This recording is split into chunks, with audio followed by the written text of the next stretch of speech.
Okay, everyone, we're going to start now. Thank you all for being on the webinar today. Our title for this webinar is 5 Cybersecurity and Connectivity Must-Haves for IoT. I'll introduce our panelists in a moment, but I just want to say as part of the introduction that this is a very serious topic. It's one that's going to be more and more critical as time goes on. And I hope that you will get as much as you can out of today so that you are prepared for what may come down the pike on the IoT space and how you can make sure that your network is secure. We have two very, very well-heeled panelists on our panel today. First of all, we have Alex Shevchenko from Teleworld Solutions on with us today. And we have Sandy Giaccolo from Meridian Capital on with us also. Gentlemen, if you wouldn't mind, I'd like you to just introduce yourselves and talk a little bit about your backgrounds. Alex, you want to start first, please? Yes, thank you. Hello, everybody. I work for Teleworld Solutions since 2015 as a principal system architect. I'm working on projects related to cloud technologies, network technologies, security, and advanced architectures, hybrid architectures, and have a great experience working with TPM, trusted solutions, hardware designs. My prior background include design of IoT devices from scratch. So I know actually this topic very well, and I am proud to share my experience with you guys. Thank you. Sandy? Sure, I'm Sandy Giaccolo, Chief Information Officer at Meridian Capital Group. Prior to this, I was at Silverstein Properties for 8 years as their CIO. In addition, I am currently the chairperson of the REBNY Technology Cyber Committee. I'm an advisor to the Rutgers Cyber Certificate Program, which is a very valuable program. Throughout my career, I've been involved, obviously, on the development side of real estate, smart buildings, IoT. It's an area that's exploding, and it's one that is all near and dear to all of our hearts. Right. So just to, I'm committed that wherever we use acronyms today, I'm going to try and define those for folks. REBNY being a REBNY Real Estate Board of New York. So very prestigious organization, Cindy. Thank you for that. So just some housekeeping before we get rolling.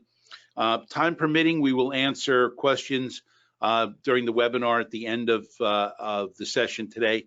If you have a question, please answer it through our GoToWebinar control panel. If we don't get to your question or you'd like us to expand on that, we will certainly be happy to reach out for you after this webinar. Today's slides will be emailed to all attendees, and the webinar is being recorded and will be published on our website within a few days, and then you'll be able to reach out and download it. Additional information you would like, you can go to teleworldsolutions.com or connectedremag.com and get whatever information you like from those locations. Thank you. Next slide, please. So let's jump into it here, gentlemen. So we kind of put this together in such a way, and this was Alex's slide, which I think is terrific. So this is sort of a puzzle. And the puzzle has obviously many pieces.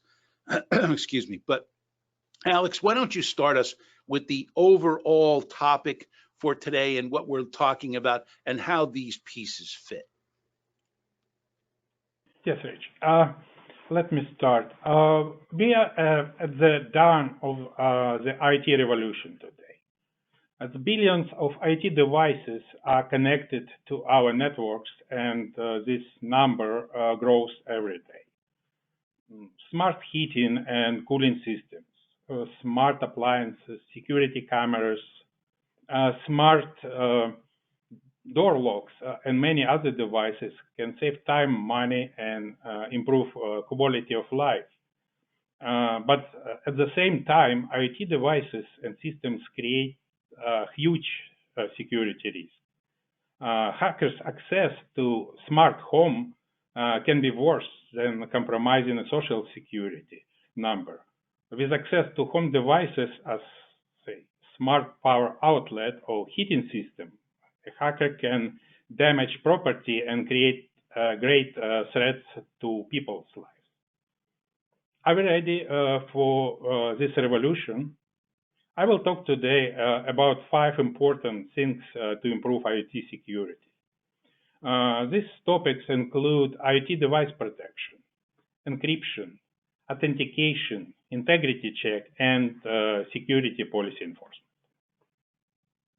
Good. Oh, so we're going to take that as the overarching topic in making sure we cover everything today.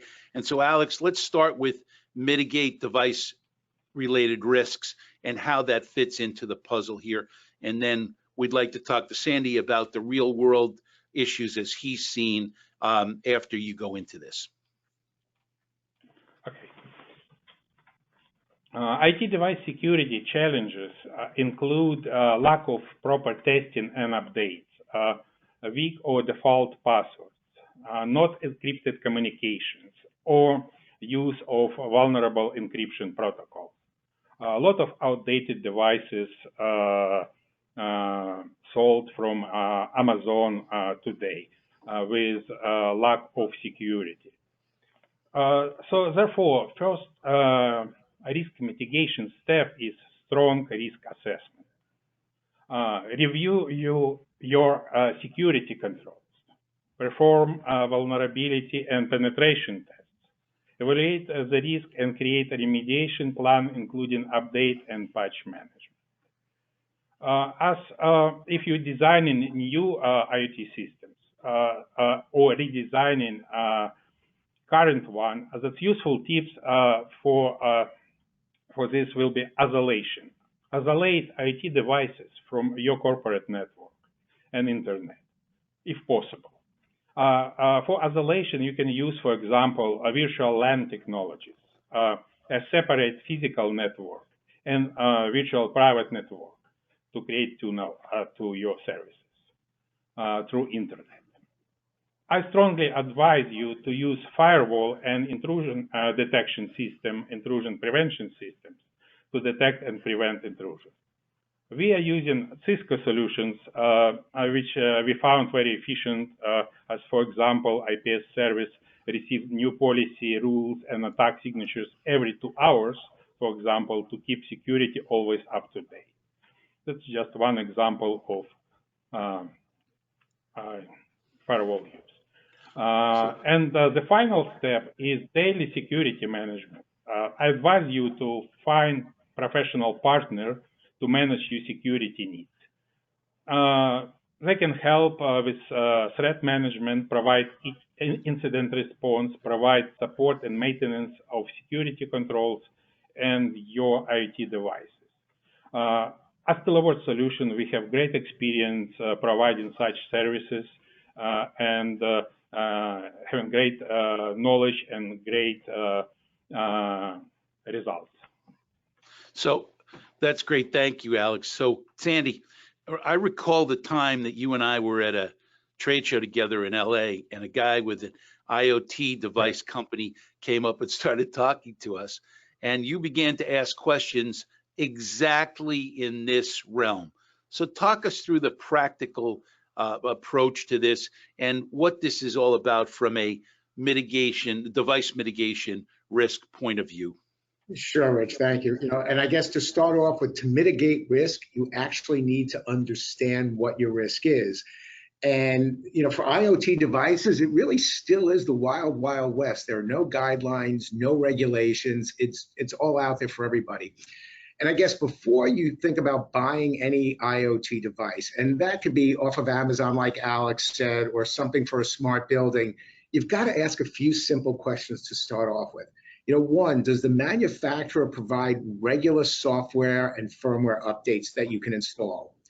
Okay, can you limit the users that can access the device, and can you protect the data? Because at the end of the day, we're all turning into data companies.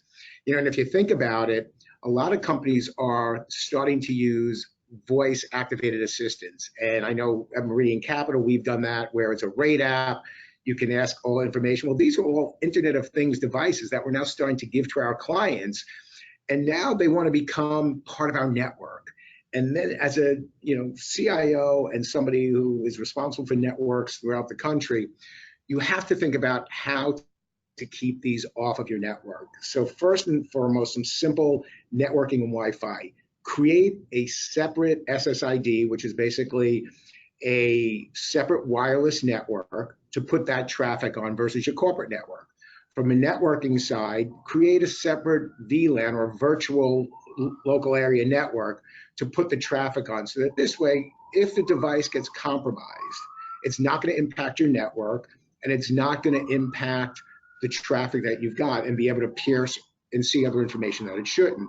And if you think about it, even at home, and we all have, usually cable internet or something, you have 5 megahertz and 2.4 megahertz. Well, in a lot of cases, the IoT devices only run at 2.4. So put all of your home equipment on the 5 megahertz network, create a separate 2.4 megahertz SSID or wireless network, have a different password. So if it gets breached, it's a different password. It's not one that you use. And the other thing from a corporate side is monitor and alert. And that's so overlooked because you can actually see unusual traffic on your network. It's either coming from an unusual location, an unusual time.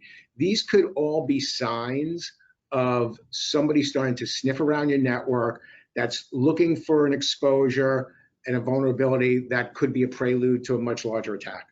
So I was reading today, right on the money of what you're saying, the Alexa devices and those things. We've all heard anecdotally about the companies listening in on those. Well, I was reading the story today about in healthcare, if you were to have those in hospital rooms and there was anything discussed of a medical nature, now you're all of a sudden potentially violating HIPAA laws in spreading information that is private. So you're so right on with that. And those devices now, because we don't know a lot about what's going on in the background with this, that it's very difficult to make sure you're worried about every single vulnerability. So that's, Sandy, you couldn't be more right on. So let's go on, Alex, move on to the next piece of the puzzle, which you did such a good job in crafting that. Let's talk about encryption. Encryption seems to me to be a very important part of this whole process. Talk to us about encryption and what we need to know about that. Yes, encryption, that's end-to-end encryption, is a key security feature to protect privacy and increase security. So ensure that this feature is implemented in all IT projects. The message is pretty simple. Encrypt everything. Use data in REST encryption to prevent a hacker from accessing your information in case of theft or physical access. Encrypt your passwords and other credentials and use special storage to keep those passwords separately from your primary computers. Encrypt data in use to prevent access by malicious services. And very important part is encrypt data in transit. Use only encrypted communication services and protocols to prevent data visibility to hackers. And make sure that you're avoiding outdated vulnerable protocols. Gotcha. So that's very important for compliance. Gotcha. So Sandy, the practical part of this is, can you really encrypt everything? And how have you been able to accomplish that as best you can, especially as being part of the World Trade Center family back in the day at Silverstein? How did you go about that? Sure, but Rich, let's start off with one thing first. Why do we even encrypt data? And the main reason we encrypt data is if somebody actually gets to a file, can see your transmissions going across the internet, they can't read it. It's not in clear text. And a lot of times, if you think about some of these breaches that we've had, it's because passwords or user account information or any personal information has been stored in what they call clear text. So basically, it's visible to the naked eye versus it's encrypted, so it looks like hashtags or garbled keys and you need to unlock it. So knowing why we encrypt it makes it all that more important. You know, if you take a real world example, and we've had some tenants over, for particularly at 4 World Trade, that actually wanted to connect Comfy apps so that the users can control the temperature by their workstation. So if you think about that, you then have IoT devices that are connected to your building management system, which is a recipe for potential disaster, because if one of those gets hacked, it can compromise your building systems rather. So the first thing that we did is all the traffic had to be encrypted at a level of 256 AES, and AES stands for Advanced Encryption Standards. And that's the minimum level that the government will encrypt their data, because it becomes much harder to hack and get through. So that's the first thing. If any data is being stored on a server or a workstation, you have to encrypt it while it's at rest. And for Windows machine, it could be simple turning on BitLocker so the data is encrypted. So if somebody steals the hard drive, the data on it is useless, because without the key, and it's a very long extended key, the data is useless on there. When you have a web portal, we have had people ensure that it's HTTPS, you know, Hypertext Transfer Protocol security. And basically, you know, when we all go to websites, you know, whether it's a banking website or an Amazon, it's always HTTPS. That means the data is encrypted and secured as it's being, you know, transversed between the internet. So again, we're trying to lock down at every single point, even though you might not necessarily be able to lock down the IoT device. If it has a web portal, a lot of internet firms now have stopped using TLS 1.1, and you should too. And TLS stands for Transport Layer Security, and that's basically the cryptology protocol that provides end-to-end communication security when things are traversing the internet. 1.3 has been released over the last couple of years. You should be on that. Everybody is at least on 1.2, and if you're not, you really should be. And then once you get past all of that, then you actually can have firewalls encrypting the data so that you've got multiple levels of protection, making it harder and harder. And the one thing that you always want to do is, you know, the analogy I'll use is, if somebody's going to try and steal your car and they're walking down the street, they're going to look for the car door that's open because it's easier, or somebody leaves the keys in the car, versus if it's locked. You know, back then they used to have the crowbars that I forget what they were called, that you used to attach to the steering wheel. The harder you make it for them, the more likely they'll go look for somebody else where it's easy to get through. So encryption is a key part to it. Gotcha. Good. Okay. So on to the next piece of the puzzle, Alex. Authentication. Seems like a very simple one to understand in terms of know who's going into your network, but talk us through that topic, please. Authentication. That's all about trust. I'm sorry, say again. All about trust. Okay, thank you. So very important to ensure on IoT system design that authentication technology will allow only trusted connection between your devices, users, and services. Usually for IoT systems, very useful digital certificates. Digital certificates providing seamless authentication with bounded identities. Digital certificate is used to cryptology link ownership of public key with entity that owns it. That's why device can verify, validate another workstation, user, or service, and establish connection only to trusted resources. Another point is Go ahead. Another point is multi-factor authentication to increase security.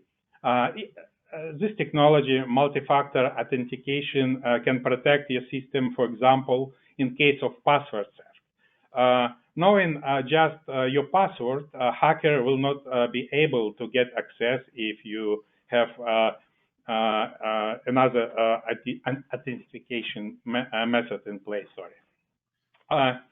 The So this password is is when I go into my bank account online and I have to get a text from them and add a code into that account before they will let me in. That's sort of the multi-layer authentication step. Is that kind of where you're going? That's not on data, but that would be on a simple connection. That's sort of what you're talking about here with multi-layer authentication, correct? yes, correct. I want to add to this that password is the most common factor today. So that's very important to have a password security policy in place to enforce users to create only strong passwords to prevent hackers easy guessing them. The hackers usually using a brute force or dictionary type of attacks to get, say, weak passwords, and that way they can get access to your systems. And again, as in previous slide, I advise to use secure storage devices, for example, security tokens or trusted modules to store security keys and credentials. That separate hardware can help increase security and can help to safeguard your passwords. Gotcha. So Sandy, authentication being one that seems like it's just common sense here. How is that used in terms of your devices and what you were doing in the commercial real estate space, and how does this fit into the puzzle pieces here? Yeah. Well, let's start off with common sense is not necessarily common to everybody. And it's amazing because, we all sit here and talk about passwords and that they should be complex. You would be surprised how many firms I have spoken to over a period of time that don't force password changes, don't force, 8 characters at a minimum, can simply be simple words like default or password. A lot of people have still taken this for granted and have not gotten on the program. So I can't express how some of these best practices, particularly on password policies, is critical to securing your network. Now, when we're talking about IoT, first of all, IoT devices have very limited password controls. Okay, they're set at the manufacturer. And a lot of times to use them, you have to actually connect with an app. So let's think about that. If I go buy, an Echo device, I can't really change anything on the Echo device. What I'm doing is I'm going to the Alexa app and I'm actually setting a password on the app. And that's interfacing with the device. So first of all, I think that's important distinguishment that the devices actually don't really have a lot of password protections on them. With that said, so how do we protect them? And we already know that people are the weakest link to security. It's well known. In fact, if you ever talk to, any governmental agency, they will tell you that people are the weakest link in all of that. They write down passwords, they don't want to change them. And of course, it's the people that have the most sensitive data that are the ones that push back the hardest. To something Alex said about complex passwords, it's also about finding the balance, because if you make it too restrictive where they need to have 12-character passwords and it's complex and they have to change them every 30 days, people are going to start writing them down and that's going to defeat the purpose. So we also have to actually find the balance. But bringing this back to IoT, one of the things that I have found is many people never go in and change the system default password. So if you buy a device, it comes with the system password. It could be admin, it could be 1, 2, 3, 4, 5. It's something that's set by the manufacturer, and it's the same on every device. Most people will not even take the time to change that. So the first thing you need to do is always, always, always change that admin default password. When you can, create a new admin account and shut down the default system one, because that's the first thing hackers are going to go for. Is they're going to go out, they're going to look around, and they're going to see, is the admin account that came by default active? And if it's active and they can find it, will the default password work? And I guarantee you that is probably how half the hacks are accounted for when you think about not only IoT, but even regular networks like firewalls. And, Cisco, I mean, major firewalls, it comes with a default password, admin, admin. Your copier in your office, admin, admin, or 1, 2, 3, 4, 5. Most people don't even think about changing it. And one thing, Rich and I, you have talked about in the world that we live in, there's, I don't want to call it the haves and have-nots, but a lot of the major real estate companies, the larger ones, have CIOs, have CISOs, which are chief, security information officers. They have an IT staff, a network staff. Some of the smaller and middle market companies don't have that expertise in-house, so they don't even know that they have a vulnerability. So part of this is all about raising awareness, raising education, because it's important that they understand the exposure to that. So then let's talk about connecting to the IoT devices with the app. And a lot of times it may be a web portal, as we mentioned before, or an iPhone app. Use Face ID on your iPhone or your Samsung device. That's important because it's biometrics. Biometrics, well, there was recently a significant breach of a biometrics database. Your fingerprints are your fingerprints. Passwords can be changed. Passwords with brute force can be hacked. Biometrics can't be. So you can use biometrics to connect to something, you should. If you're going to connect to an IoT device, as Alex said, use a virtual private network, a VPN. This way you're not directly connecting to the device. And that's something that we do when we have vendors coming in to do maintenance on building systems that have IoT devices. We lock it down by their IP address. So we know that it's coming from a trusted location. So it's somebody's office, somebody's IP address, and that's the only traffic that we let in. So we're locking it down by IP address. We're controlling the passwords. We have, if somebody guesses the wrong password too many times, they get locked out. Some of the things that you see, to your point, the multi-factor authentication, we've all gotten used to it now. It's no longer like we had those little RSA tokens where by the time you typed it in and looked at it, it changed and everybody got frustrated. Thanks to Apple and Google, we're all used to those things now. So multi-factor is good. And the other thing is there are things called digital certificates, which actually also authenticate communication between a server and a device that says, this is a legitimate device, this is a legitimate service. So it's basically like a handshake that says, hi, I know who you are. So there are multiple ways to authenticate, and it's not just simply the password. It's everything from multi-factor authentication to encryption to virtual private networks to saying, I only trust this location to come in. Lots of different layers, and the more you add on to it, the more secure your network's going to be. And if they happen to get through one, you've got another lock and another door trying to block them along the way. So you're making Alex's point where all these 5 things go together hand in glove to help secure your network. So Sandy, that was great. And I hope people really listen and even go back and re-listen to what you just said. So Alex, you've covered a lot of territory, all really, really important. So let's talk about the next piece of the puzzle, integrity checks. How does that fit into this ecosystem?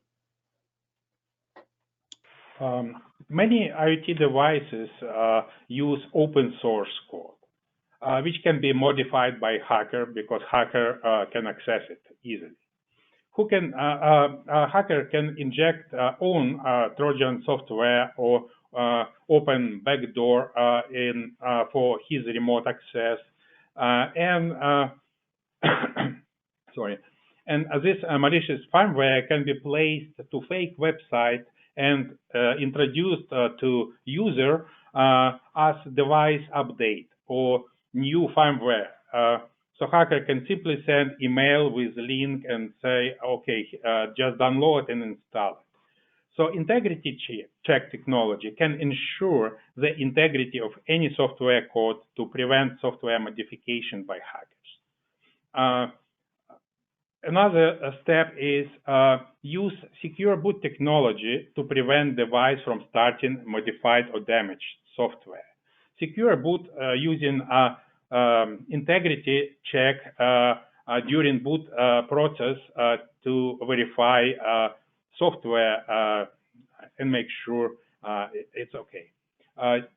Use chain of trust if device supported. Some vendors start producing such devices which support chain of trust to validate each hardware component and software component.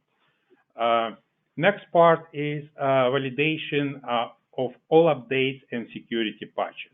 That's very important to check integrity of all updates you're running for your device because, as I mentioned, the hacker can modify code and trick a user with his software and push his own code. So avoid, again, using outdated security protocol. It's very important to keep only latest protocol in place. So, Alex, I sat through a seminar in New York at a trade show about a year and a half, 2 years ago. And the fellow who spoke was from AECOM. And he literally hacked into the building management systems at Bank Paribas on Park Avenue in Manhattan by virtue of exactly what you're talking about here, that and what Sandy was discussing in the last segment, that the building management software was still using Microsoft XP. And he went back and he looked up the default code, which was ABC123. There was no looking for a trusted device. He had a laptop that this software had never seen. It was not encrypted. It was not.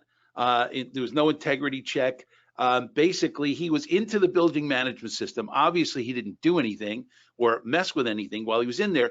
But it was one of the scariest things that I've ever seen in terms of what the potential for this is. So I think you're getting to the nitty gritty of why these 5 things together are so important. So Sandy, how many commercial real estate companies do you think are using a building management system that still is running Microsoft XP after all these years that they could look up default codes on those things? And how important is an integrity check layer here to make sure that doesn't happen? Well, sadly, way too many. Actually, a couple of weeks ago, I was in an office, and as an IT guy, what logo screens look like and what screensavers look like, and it was Windows XP. There are still a lot of them out there, and a lot of companies have been penny wise, pound foolish, where they don't, particularly in building staffs, they give them the the less expensive equipment. They don't want to upgrade them, or IT departments are not equipped to get out there and handle all that. So not only is it an old technology, but it's also probably been updated with tons of vulnerability. But let me step back for a second, because the thing to focus on, which we've said a couple of times today, it really is a collaborative effort where you've got to bring together all of these different components and best practices, because one thing by itself will not protect you, because it really is a strong level of complexity. I mean, it's talking about software updates on a regular basis, firmware updates, it's strong password policies, it's encryption. It really is all of them. One of the things that's very interesting about building management systems is most of these building management systems were built 10, 20 years ago that are still in place, running HVAC systems, elevator systems, lighting systems. They were never designed for this age of technology that we're in. And that's been part of the problem. They have firewalls that are exposed. They don't lock down ports. So if you plug in a machine into a network device, you can just get to it, versus says, wait, it's not a known network. So there are things from the network side that you can do. Even one of the other things that I think a lot of people fall short at, the US government has a website that actually handles cyber alerts. And it's not only simply about a Windows device, it's also a variety of systems that people should go to. It's www.us.cert.gov, and there's a long laundry list of updates that people can subscribe for. When the government finds a vulnerability or exposure, they alert you to, and they tell you how significant it is and the significance of patching it. So that's one of those things that people really should do, they don't do often enough. And I think, you got to go back to the three key principles here of integrity checks. Is one, protect the device security. Is it a conduit for an attack? And even the PC that's connecting to it, to your point about XP, it may not be the device. It could actually be the PC that the device is connected to that all of a sudden allows the hacker to get in and then connect to the device. And what people have to realize is people will lay low when they break into your system.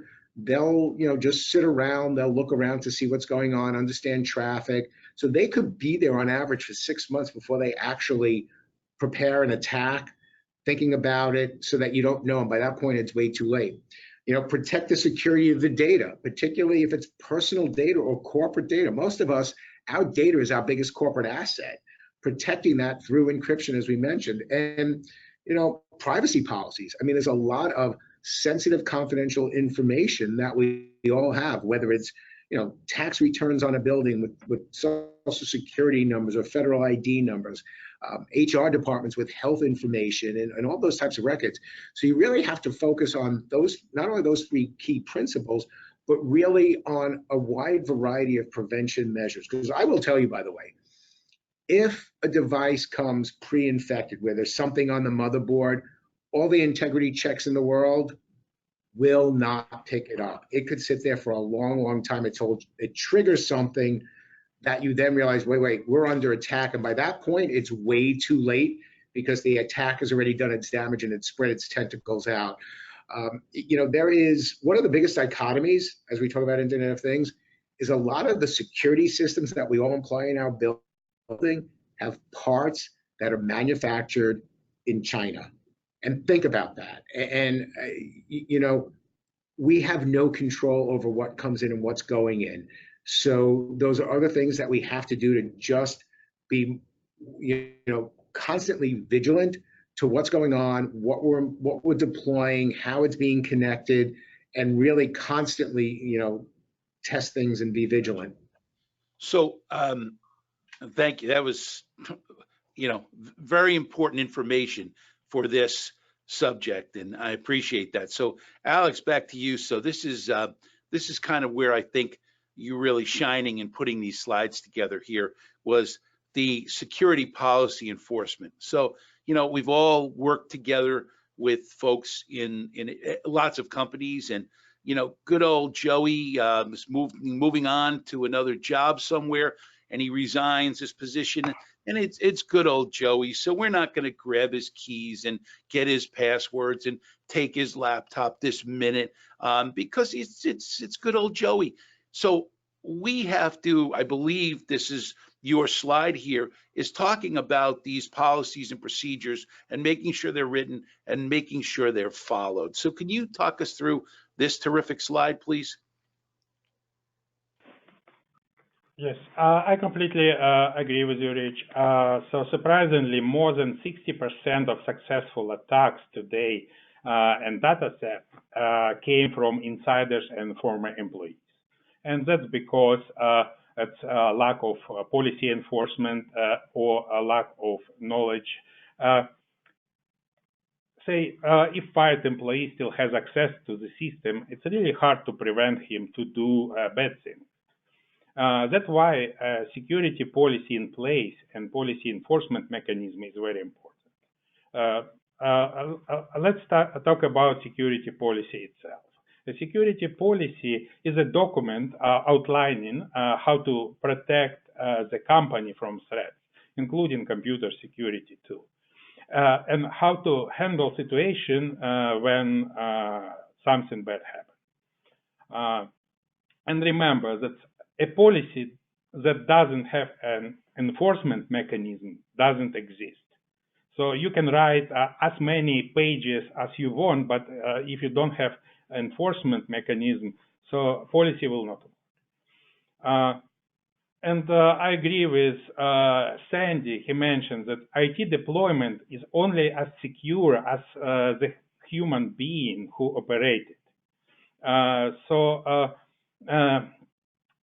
Awareness training and ongoing education through all levels of company are critical, from top to low level. That all employees have to be trained and know policy. Right. So I advise, most companies have field operations, have remote offices, and so the things that can affect the physical security of the company, like getting key cards and key fobs and codes back and all of that. But if you're not enforcing these policies from HR, from field management level, from street level folks, you're really losing control of your business. Is that sort of a truism for you? absolutely. Good. So, I'm sorry, I didn't mean to interrupt you, but you were covering some of these topics. Were there more you wanted to go into before we move on? Yeah, we can move on. Good. Okay. So, Sandy, do real estate companies really do a good job of making sure these security policies are followed? And is that a big gap in this whole piece of the puzzle?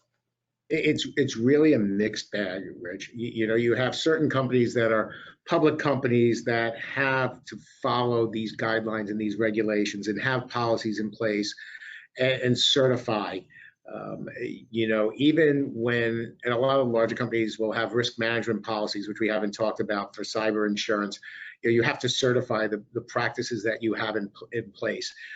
Alex, this slide's a great slide that Alex prepared, and a lot of things that he touched on. It really is a multi-pronged approach, but there are a lot of deficiencies. There are a lot of companies that don't follow their own policies, and that's a problem. And when you talk about raising awareness, ironically, Meridian Capital is a mortgage brokerage company. When Capital One got hacked recently, that raised more awareness than kind of just one of the everyday hacks, because it registers close to home. So that continual raising awareness is good. And the problem is that a lot of companies don't have C-levels on the management team, and they don't necessarily listen, and they don't have the ear of senior management. So it's a constant battle, and it will be. Got it. So, Sandy, the last slide we have here is a very important one that you made up, and I think it encapsulates maybe all the years of experience that you've had. And then I'd like to go to Alex in reverse this time, but talk through this slide, which I think was a hard-fought lesson, if you will. Sure. So first of all, as we talk about raising awareness from an IT perspective, and I'm sure while we have a variety and a mix of people on the call, I'm sure there are some techies. It's about keeping informed, because knowledge is power. And in this case, keeping informed and up to date of what's going on is critical. So the National Institute of Standards and Technology, also known as NIST, is a wealth of information. They've put together this cyber framework, which goes beyond IoT, and there's some more narrow things to IoT, which I'll talk about in a minute. But it really governs how a company should protect itself from a technology perspective. They have guidelines, they have pronouncements that are out there that all companies, whether financial banks, any public company, really should follow, certifications. And you'll notice on this slide, there are really 5 different buckets, so to speak. Obviously identifying your risk, protecting, detecting, responding, and recovering. And response and recover is sometimes that is, gets the least amount of attention, because once you find a risk, you've got to mitigate it and stop it very quickly before it spreads. Whether it's a simple phishing attempt, alerting your people in your department, hey, listen, in the firm rather, don't click on that link, and if you do, let us know, because you're gonna have to change your password. Again, it's an exposure that could open you up to other hacks. And having a plan to recover if something happens where you get ransomware from a device, how do you recover and how do you restore? One of the things that I do want to, given this is an IoT conversation, and the top link there actually goes to the NITS Cyber IoT program, which is still relatively new. They don't have official guidelines yet. They are working on it. If people have not, I encourage them to go to that site because there are two recent publications that people should be familiar with. One is the NITS IR 8228, and it's considerations for managing Internet of Things, cybersecurity, and privacy risks. And you can download it for free. It's a great educational piece. It walks people through conceptually what they need to think about, what they need to consider, and how it incorporates into the bigger picture of corporate America and the world that we live in. The other one will hopefully one day be the federal standards that get approved, which is the NIST IR 8259, which is the core cybersecurity features and baselines. And that literally will be, and that was only released this July. So when you think about how new it is, this is a major body of work that has just finally been released. It's going to go through 90 days of review and comments and feedback. So it's a while before this will actually come guidelines that companies have to follow, which will take everything from anybody who's an IoT device manufacturer. What are the minimum requirements that you have to incorporate into a device? What are the design steps that you should take to understand? Think about a building management system that has IoT devices. What are the minimum design elements that they should have in those devices to secure them and protect them? So it's really a great read. If people have the time to read it, I really think that they should. And there's some great videos on there. The other thing that even NITS has done is on Twitter, they actually have a hashtag called IoT Baseline. Okay, and if you follow that hashtag, there's a lot of great information about what's going on in the IoT world of cyber. There's some great articles that it links to. It keeps you up to date on what NITS is doing in the IoT world. Probably, I think it's just about 2 weeks ago, they actually had a workshop that anybody could have signed up for and participated in. And actually, the slide deck is up on there. So if you're not following NITS Cyber, you should on Twitter. If you're not following this IoT baseline hashtag, you absolutely should. It's about not only raising awareness, but keeping yourself up to date in a world that's changing minute by minute.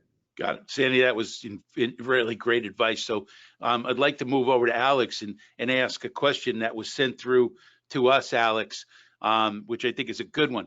And maybe a little bit off of our topic here, but not much. But how does this all fit together in a bring your own device world? Another set of complications here. How would you respond to that question? Oh, that's a really hard topic, and that bring your own device, that always caused a lot of problems for companies. So I can tell just isolation, intrusion detection. Actually, all 5 components you have to use to make sure you protect your company and company informational assets. That's very important to control. Bring your own devices by say separation of you can create separate network using VLAN technology for such devices. You can add actually control to say create policy to put some security control on such device and verify such existence of such control prior connection device to your corporate network. Right. So that's actually Cisco doing great job with network access control. You can use say McAfee products, very good with that. So that's it. Yep. So if you look at the pieces of the puzzle, mitigating device risk, you can't, because you have no idea what that device people are bringing in has on it. Encryption, obviously, that's one area that you can do. So take it from there, if you will. The 5 steps that we've gone through here, How does that work in a bring your own device world? Are there things that you can still use to protect yourself given a bring your own device world? Was that for me or for Alex? Sorry. Oh, that was for Alex. Okay. Bringing your own device. So what I'm trying to explain, that's not an easy step. So I advise actually to use some security control and actually policy which stop some devices. You don't know what's inside device actually, Right. but you can scan device using known technology as Cisco or McAfee to understand that device having latest updates, device Right. having a latest security antivirus, for example, system in place, and only after such check you can enable this device and provide access to your network. Right, but you It can will still use the other 4 techniques here besides mitigating device risk. You could still use encryption, authentication, integrity checks, and security policy to kind of protect from that. Am I right? Absolutely, absolutely right. Yes, all 5 components must be in place. Other way, a hacker may use such a vulnerable device. You don't know what's inside, and get access to critical company networks and services. Gotcha. Sandy, you want to? I'm sorry, I didn't mean to cut you off before. You want to That's okay. take that? Yeah, no, just real quickly, because I know we're going to be close to time soon. There are several products out there like Moss 360, AirWatch that specialize in managing mobile devices, and a lot of companies use them and utilize them. They allow you to do a few things. One, you can control what apps are downloaded. You can prevent certain apps from being downloaded. You can basically put your corporate apps in a container, so to speak, so that they don't get infected by the other thing. The other side is too, think about this, in a bring your own device world that we live in, if an employee leaves the company, you need to be able to wipe those corporate assets off the phone. So there's another whole side to this. And that's why those are so prevalent in so many different companies. It's not only wiping email off, because otherwise they're walking away with corporate emails that they can get to. There are these tools that people should be using for mobile device management, also known as MDM, and that's a must to do. And it goes beyond scanning and encryption. It's controlling the device. And a lot of times also, one other last thing is, if you issue a corporate device, it absolutely goes on those mobile device management tools, and because it's a company device. Got it. Okay, so last question. I think this encapsulates everything. And I'd like to start with Alex on this one. So based on what we've just gone through, which Alex, I think you did a wonderful job of putting these slides together and getting the topic laid out for us today. How does all of this relate in a target hack world? In other words, this was a contractor that had a rat hole that was left behind, and that was able to be used as a way to get people in. The network was hacked. How do you see all of these 5 topics being able to stop something like the target hack, or is that something that would not have been able to be stopped using these techniques? So that advanced persistent threats exist when hacker can target some company and use really advanced technologies, zero-day exploits, which security companies don't have any patches and controls to protect. For such threats, actually,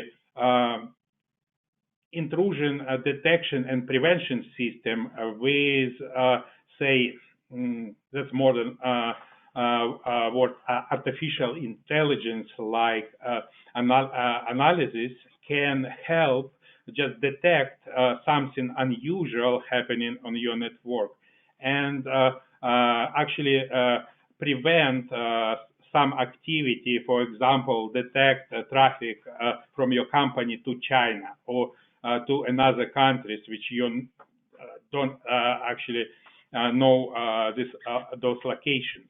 So such 5 technology actually can